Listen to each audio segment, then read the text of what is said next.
Es para mí un honor presentar al ingeniero Isaac Baum. A lo largo de su carrera se ha dedicado a trabajar en el modelado de procesos de edición, esto con el fin de analizar la información y transformarla para diferentes tipos de información, capitalizando este tipo de datos. Siempre le ha gustado obtener y generar información necesaria para emplear diferentes alternativas. Ha trabajado y ha compartido su conocimiento con General Electric Money en el área de riesgo y análisis, en Compass Lab como Data Analysis Engineer, en Flock Aventure como Big Data especialista, y actualmente se desarrolla en MC como Senior Data Science Consultants. Siempre se ha dedicado a trabajar en el manejo de almacenamiento, modelado, análisis, interpretación y visualización de datos, incluso cuando se trata de grandes cantidades, como es el caso de social networking para Facebook, que ya todos conocemos. Isaac Baum es un analista, arquitecto, administrador de datos, con gran conocimiento de las herramientas que se necesitan para, con ello, lograr un correcto manejo y administración de bases de datos, ya sea estructuradas y no estructuradas, con herramientas como Hadoop, MongoDB, Data Warehousing, tecnologías como Machine Learning y lenguajes de programación como Java, Python y R, que ya hemos visto en el transcurso del día. Entre muchos otros conocimientos que le han permitido desarrollarse de manera exitosa en la conversión de datos de información útil para las empresas según la política de las mismas, sobre todo cuando se trata de grandes volúmenes de datos. Cedo el micrófono a Isaac Baum.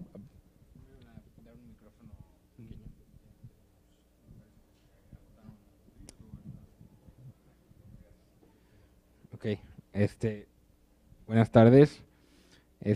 Algunas cosas de mi introducción eran incorrectas, así que ignoren todo. Soy Data Scientist y sí, en efecto me he dedicado mucho al uso de algoritmos para la toma de decisiones, pero bueno, si quieren saber más detalles específicos, mejor pregúntenmelos a mí. Bueno, ¿hay algún Data Scientist aquí? Ok, entonces puedo decir lo que quiera y salirme con la mía y no pasa nada. Bueno, vine a hablarles de Data Science y digo, entonces es bueno que voy a mantener la presentación un poco aterrizada, no me voy a poner a hablar de matemáticas, de física cuántica ni nada muy complejo. Sí les voy a dar ejemplos de casos de uso de Data Science. Primero voy a hablar un poquito de Big Data, luego de qué hace un Data Scientist y luego les voy a enseñar los casos de uso, ¿ok? Entonces, bueno, ¿para qué hacer Data Science? ¿Alguien sabe para qué sirve Data Science? Bueno,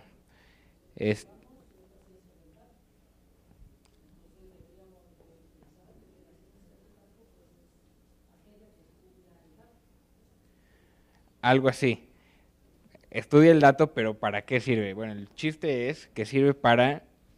Yo no sé si ustedes saben que mucha gente escribe Big Data como datos que cumplen con 3 Bs, o a veces con 5 Bs o 7 Bs. Bueno, generalmente lo describen con Bs, o sea, estas 5 Bs. Variedad, volumen, velocidad, valor y veracidad. Data Science se enfoca principalmente en el valor de los datos, cómo extraerle valor a los datos, cómo monetizarlos, cómo transformar al negocio con datos y algoritmos de tal forma que opere óptimamente, ¿no?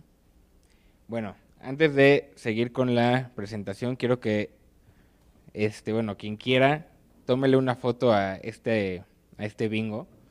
Digo, bueno, por un lado, para generar más datos que se vayan a la nube y seguir contribuyendo a la cantidad de datos que hay.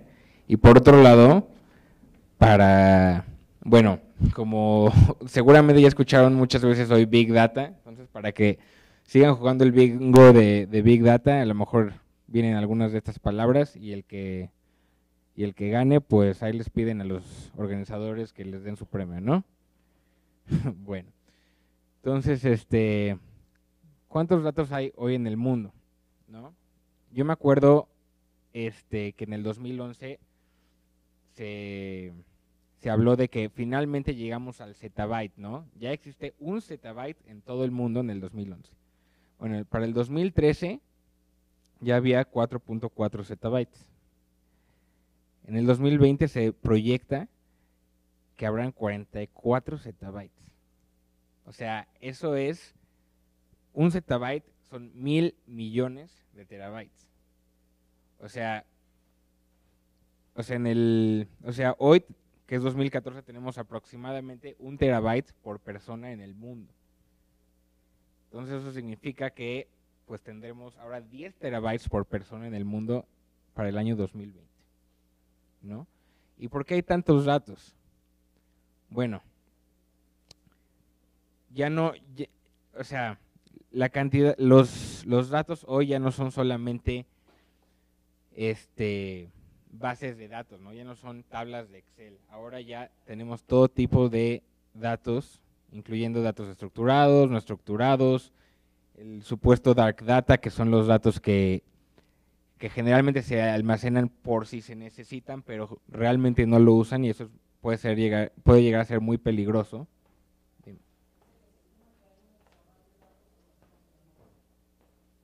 Un exabyte. Pues un zettabyte se supone que son 1,000 exabytes, entonces todavía nos falta meter mucho en la nube. Todavía no llegamos. Bueno, y tenemos todos los datos generados en la red, ¿no? O sea, todos los datos de ubicación, todos los datos de las redes sociales y otras aplicaciones, y lo que ahorita está despegando, el Internet of Things, ¿no? O sea, muy pronto nuestros automóviles se conectarán directo a la red sin necesitar de nuestro smartphone. O sea, muy pronto probablemente el refrigerador tenga conexión a internet, etcétera, ¿no? Entonces, pues esto está generando una avalancha de datos, ¿no? O sea, y sobre todo de los datos estructurados. Ahorita que mi amigo estaba hablando de exabytes, el año pasado había 37 exabytes de datos no estructurados, y se proyecta que para el 2017 habrán 133 exabytes. O sea, es una monstruosidad de datos que tienen que ser analizados. Y digo, se necesitan técnicas no tradicionales de datos, precisamente porque son no estructurados. Antes era muy fácil trabajar con los datos estructurados, porque simplemente se necesitaba, bueno, nada más necesito un experto en SQL, alguien que sepa manejar Excel, y se acabó, ¿no? Pero pues ahora se necesitan muchas más habilidades. Bueno, el punto es que esta cantidad de datos se está generando por muchas fuentes de datos, como ven, redes sociales, smartphones, dispositivos médicos, video, etcétera, etcétera, ¿no? Un montón de aplicaciones que están generando datos, digo, las tradicionales del paquete de Office, están todas las generadas por, pues no sé, Skype, PDF, Salesforce, bueno, todo lo que ven aquí y mucho más, ¿no? Y finalmente, pues no hay industria que se escape de esta tendencia, ¿no? De Big Data y Data Science, ¿no? Finalmente, no es solamente, ¿cómo se llama? No es solamente una fuente por separado, sino es la combinación de todas estas la que está generando una riqueza en los datos brutal, y que puede ser lo que vaya a darle un poder impresionante a los data scientists de las empresas, ¿no? Entonces, ¿qué es un data scientist? Ya que ya saben para qué sirve data science, ¿qué es lo que hace un data scientist? Yo no sé si habían visto alguna gráfica como estas, pero yo hice mi propia versión, y el punto es que un data scientist está en la intersección entre las matemáticas, la tecnología y el conocimiento del negocio, ¿no? Digo, también hay intersecciones entre entre cada una de estas áreas por separado, pero el conjunto de las tres, eso es data science. Una data scientist de Pivotal define al data scientist como, a data science como el uso de técnicas estadísticas y computacionales en datos masivos de múltiples estructuras en un ambiente de cómputo distribuido para identificar correlaciones, relaciones causales, clasificar y predecir eventos, identificar patrones y anomalías e inferir probabilidades, interés y sentimiento. En mi opinión son demasiadas palabras para definir algo, entonces yo tengo una definición un poco más simple. Para mí, data science es la automatización del método científico combinada con el conocimiento de extracción de valor de negocio. Ahorita los data scientists en todos lados son muy aclamados y de hecho Harvard Business Review definió esta profesión como la profesión más sexy del siglo XXI. Digo, todavía no veo que lleguen a pedirme los teléfonos las niñas en la calle, pero bueno, ya mero, ¿no? Y bueno, entonces, como les decía hace un momento, ¿cuál es la diferencia entre un analista de antaño y un data scientist de hoy? Exacto, además, las data scientists ya son más abundantes que analistas entonces, ¿no? Entonces, por ejemplo, empecemos con Pedro, que es un típico analista de Business Intelligence, ¿no?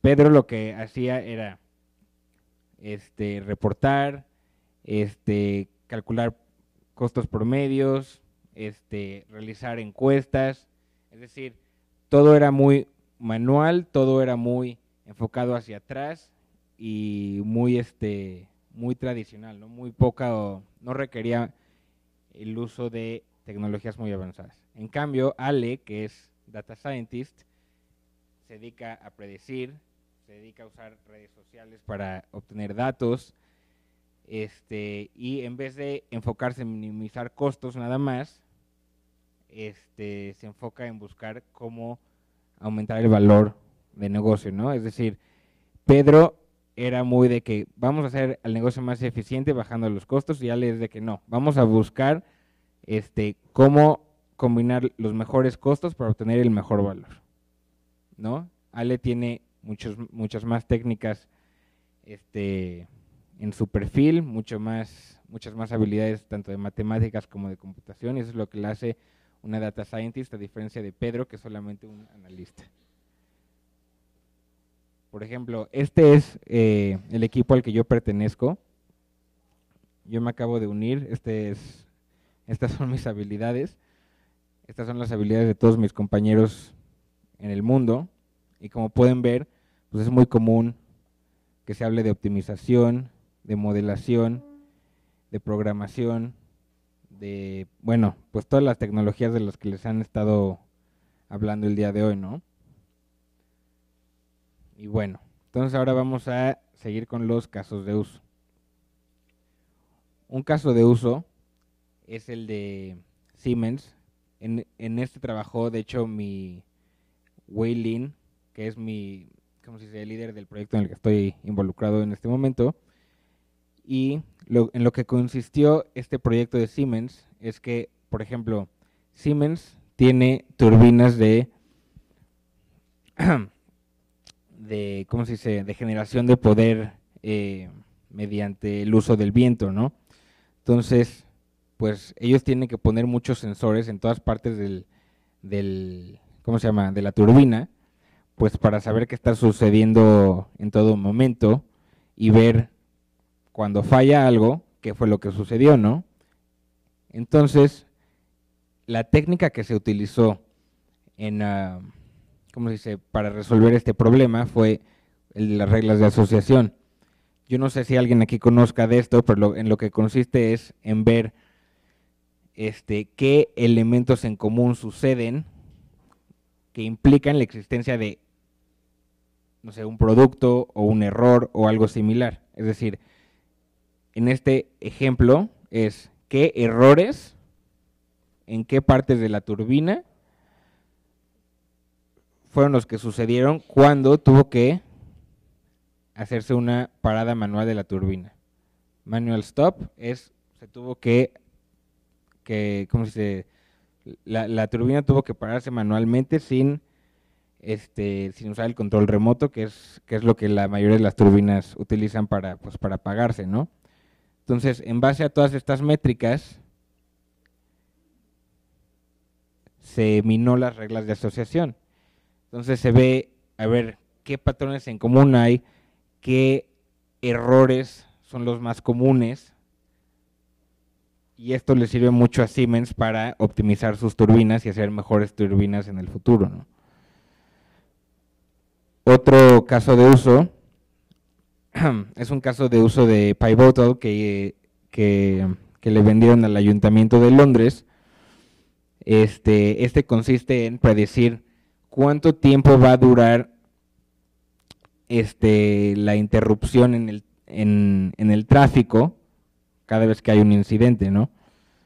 Entonces, esto consiste en, se toman los datos de transporte, se meten en la base de datos, se analizan con una librería de Machine Learning llamada Madlib, se combina con Python, etcétera, etcétera, y en base a eso se generan más datos y modelos, ¿no?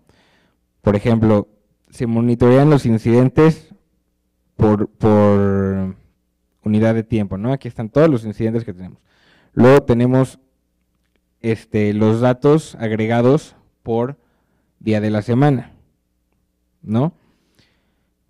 Y además también se generan mapas de calor ubicando todos los incidentes dentro de la ciudad. Tomando todos estos datos, se puede hacer una predicción de cuánto tiempo va a durar el incidente, ¿no? O sea, se hacen modelos matemáticos.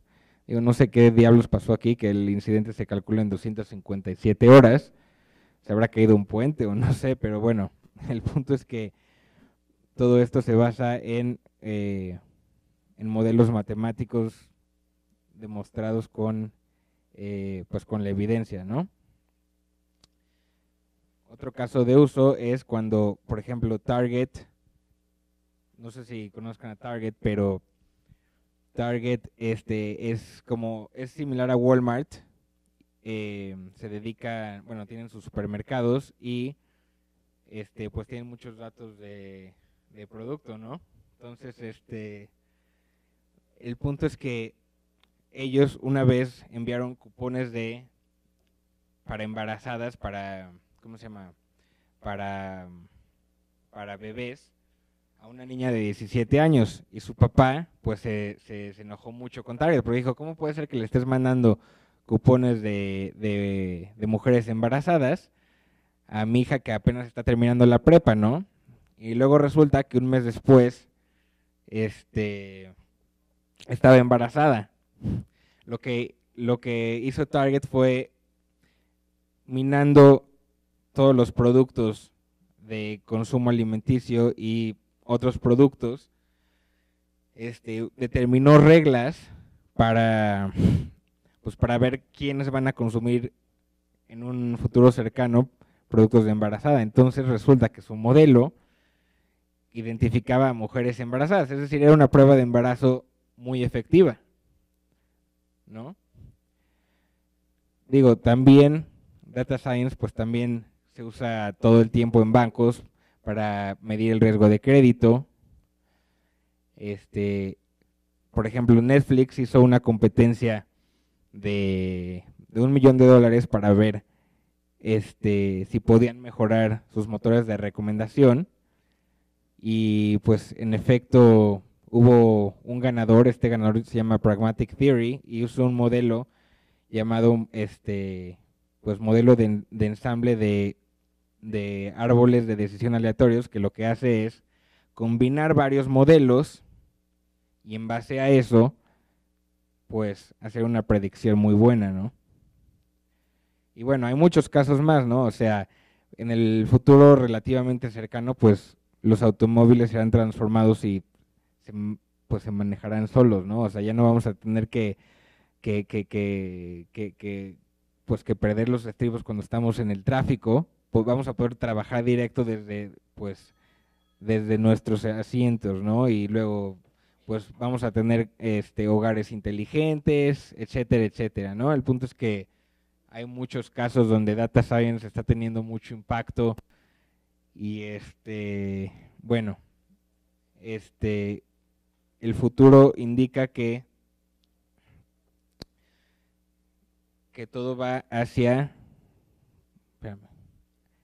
la optimización en tiempo real, ¿no? O sea, antes era todo analytics descriptivo, puras gráficas, era lo que hacía nuestro amigo el analista Pedro, ¿no? Puras grafiquitas y bueno, ahí se acabó. Y luego lo que hace Ale hoy en día es predictive y prescriptive analytics, ¿no? Predictive analytics es qué va a suceder mañana y prescriptive analytics es qué hacer. Pero hay un paso más, el de la optimización automática. Que los modelos ya se hagan solos, que estén integrados en los servidores, que ya no ni siquiera se necesite de la intervención de Ale más que desde fuera, en vez de que ella esté recomendando a los ejecutivos qué hacer, que ella misma diga, ¿sabes qué? Vamos a monitorear al modelo, y todo se va a hacer solito, ¿no? Por ejemplo, va a haber prevención de crimen en tiempo real, va a haber notificación de oportunidades comerciales en tu vecindad en tiempo real, basadas en reconocimiento de tu cara, ¿cómo se llama? High frequency trading para cualquier persona y no nada más para gente con millones de dólares, monitoreo de la cadena de suministro en tiempo real, etcétera, etcétera, ¿no? Entonces, pues todos los negocios que no aprovechen esta ola masiva de datos, y se dediquen a hacer ciencia de datos, al menos para su propio beneficio, pues se van a quedar atrás y van a ser como el Blockbuster y Kodak de hace poquito, en vez de Esurance, Samsung y bueno, otras compañías ejemplares que han podido, a pesar de ser como General Electric, que tiene más de 100 años, seguir adelante, ¿no? En vez de compañías como estas, que son más jóvenes que GE y ya desaparecieron. Bueno, excepto BlackBerry, que se pudo darle la vuelta, pero estuvo a punto de, pues bueno, de terminar como como los otros cuatro, ¿no? Y bueno, espero que les haya gustado la presentación. Yo no sé si tengan alguna pregunta de Data Science o Big Data. No, tú ya hiciste muchas preguntas. No, no es cierto, está bien. Está bien. Dime.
Bueno, de hecho ya Mark Zuckerberg ya nos va a enviar sus aviones con internet gratis, entonces capaz que eso resuelve las cosas, ¿no? No sé, o sea, es un muy buen punto,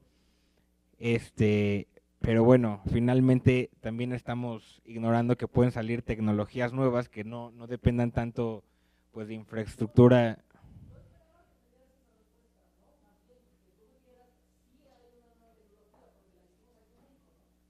sí hay una nueva tecnología porque la hicimos en México. No, o sea, no conozco todas las tecnologías. En México, pues no sé si estamos haciendo algo para resolverlo. Digo, también dependemos mucho de Carlos Slim, de qué decida él, porque pues mucha de la infraestructura es de él, ¿no? O sea, de Telcel, de Telmex, etcétera, ¿no? Pero bueno, finalmente, si México no lo hace, lo va a hacer otro país. Y bueno, es como una razón para nosotros poner las pilas, ¿no? O sea, para nosotros desarrollar la tecnología y adelantarnos pues a nuestros vecinos norteamericanos, ¿no? O sea, no depender de ellos, sino hacerlos nosotros mismos. En vez de decir, no, a ver cuándo llega el internet de Google. Cuando llegue el internet de Google, que va a 1 gigabit por segundo o más, ahí sí ya se van a resolver todos nuestros problemas. El problema es que si esperamos a que eso suceda, a lo mejor ahí sí ya va a ser otra vez el internet más lento. A lo mejor en ese entonces ya van a haber tecnologías de 100 gigabits o de 1 terabit por segundo, ¿no? O sea, yo sé que en Japón existen velocidades de 10 gigabits por segundo. Entonces, pues sí, o sea, sí tienes mucha razón en el que dependemos de qué tan rápido va el segmento más lento, pero por otro lado no estamos compitiendo contra todo el mundo. O sea, no somos los únicos, pues. Y hay otros lados pues que desafortunadamente nos ganan y por mucho, ¿no?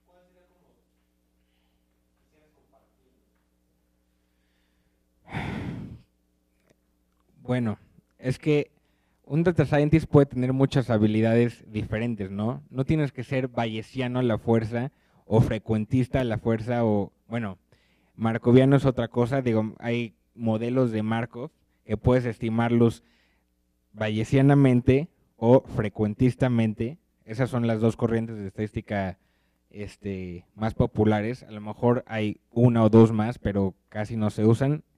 La diferencia es que la estadística bayesiana utiliza la experiencia subjetiva, por ejemplo, del CEO, de los consultores, de la gente que trabaja en el campo, y alguien frecuentista es alguien que usa exclusivamente la, ¿cómo se llama? La evidencia y, digamos, ajusta los modelos de cierta forma. Es decir, se ajustan los modelos un poco diferente. En la academia, la mayoría de la gente dice, bueno, al menos de la gente que yo me he encontrado tanto en la licenciatura como en el posgrado, era de que no, es que bayesiano es mejor porque bueno, las técnicas matemáticas son más correctas, etcétera, etcétera, y las frecuentistas ignoran, o sea, hacen pura hechicería, ¿no? Pero bueno, por otro lado, hay muchas técnicas frecuentistas muy útiles, o sea, que dices, bueno, finalmente no importa qué tan matemáticamente correcto sea, sino qué tan útil es. Entonces, el chiste es saber cuándo usar una técnica y cuándo usar otra. Finalmente, si tú quieres contratar un data scientist, yo no diría, ¿sabes qué? Si no sabe bayesiano, no lo contrates. O si solo sabe bayesiano, no lo contrates. Yo diría, bueno, tú para contratar un data scientist que sepa un poco de todo, ¿no? O sea, como en la gráfica que puse casi al principio, bueno, como la mitad. Bueno, alguien que sepa de tecnología, matemáticas y pues de la industria en la que estás, ¿no? O sea, si solo sabe matemáticas pero no sabe programar, pues ¿para qué, no? O sea, tú no necesitas a alguien que sepa programar, que sepa de matemáticas y que esté un poquito interesado en lo que tú haces, ¿no? No sé si eso contesta tu pregunta. Deja que pregunte y luego otra vez tú.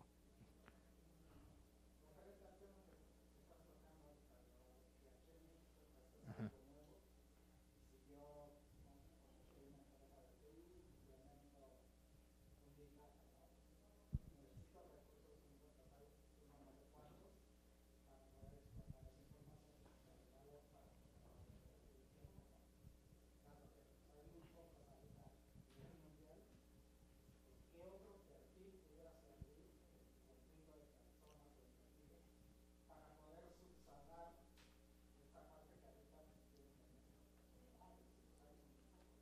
Bueno, primero que nada necesitas un arquitecto de infraestructura Big Data, ¿no?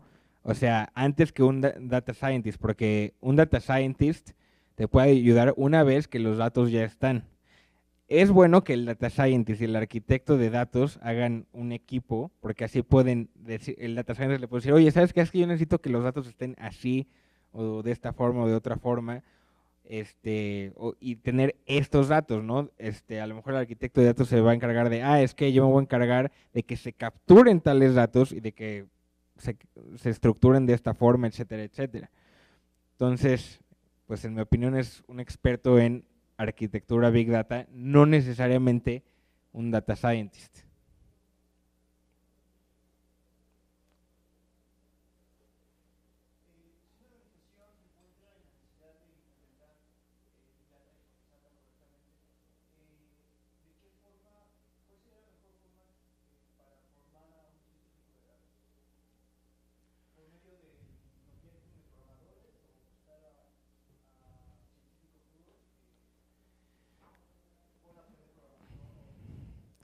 Pues bueno, si no existen los recursos para contratar un data scientist con mucha experiencia, pues para formarlos, pues ahorita ya hay muchos recursos en línea, ¿no? Ya hay pues muchas universidades que ofrecen sus cursos de estadística, de computación en línea, porque básicamente eso es lo que necesitas, alguien que sepa de estadística, alguien que sepa de computación y que sepa combinar ambas habilidades. Y ya hay varios cursos pues que combinan las dos en una, ¿no? Por ejemplo, cursos de Machine Learning, cursos de inteligencia artificial, cursos de redes bayesianas, etcétera, etcétera. Hay mucho material en internet, hay una página que se llama Coursera, una página que se llama Udacity, muchas páginas que tienen pues muchos elementos y es pues casi casi gratuito, ¿no? Entonces si tú tienes programadores que podrías usar como a lo mejor data scientists en el futuro, pues esos son buenos recursos para tener tu arsenal de data scientists, ¿no? Ok. ¿Alguien más?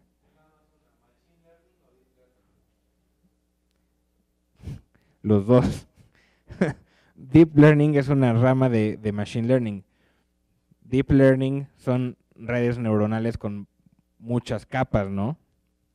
No sé si sabes de eso, pero bueno, lo que te permite el Deep Learning es aprender conceptos muy complejos y eso te puede ayudar a hacer, por ejemplo, reconocimiento facial, procesamiento de, ¿cómo se llama?, de voz, de speech, bueno, ¿qué más? Bueno, todo ese tipo de, ¿cómo se llama?, de tareas complejas, ¿no? Ok. ¿Quién más? A la 1, a las 2.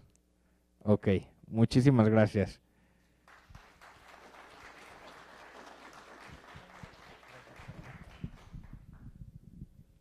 Bueno, Isaac, el ingeniero Isaac Baum Morgan, en nombre de Sergio Carrera, Infotec, CONACYT, Víctor Cruz Trosnet, MC México, te extendemos el siguiente reconocimiento por haber participado en el primer Big Data Day y esperemos que estemos aquí mucho tiempo. Un aplauso, por favor.